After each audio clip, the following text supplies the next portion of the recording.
Russia থেকে তেল আমদানিকে কেন্দ্র করে যুক্তরাষ্ট্রের সঙ্গে ভারতের চলা উত্তেজনার মধ্যে মস্কো সফরে গেলেন দিল্লির জাতীয় নিরাপত্তা উপদেষ্টা অজিত দোভাল। তার এ সফরের লক্ষ্য ভারত রাশিয়ার দ্বিপাক্ষিক সম্পর্ক আরও জোরদার করা।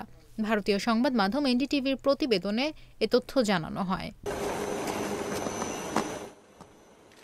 এতে বলা হয়, চলতি মাসের শেষ দিকে ভারতের পররাষ্ট্রমন্ত্রী এস জয়শঙ্করেরও রাশিয়া সফরে যাওয়ার কথা রয়েছে।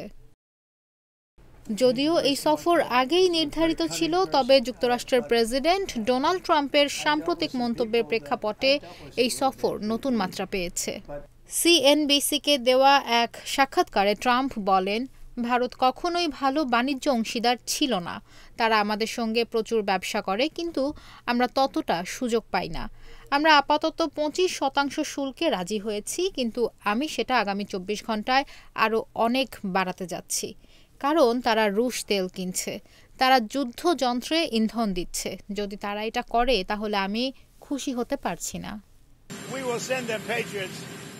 ট্রাম্প আরও অভিযোগ করেন, ইউক্রেনে মানুষ নিহত হচ্ছে রাশিয়ার হামলার কারণে, আর ভারত সেখান থেকে তেল কিনছে।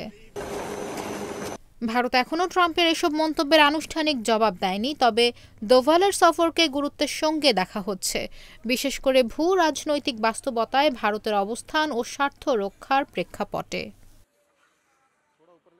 এর আগে গত 14 জুলাই মার্কিন প্রেসিডেন্ট ডোনাল্ড ট্রাম্প হুমকি দিয়েছিলেন, ইউক্রেনের সঙ্গে রাশিয়া শান্তি চুক্তি না করলে যেসব দেশ রুশ তেল কিনবে তাদের ওপর 100% শুল্ক আরোপ করা হবে।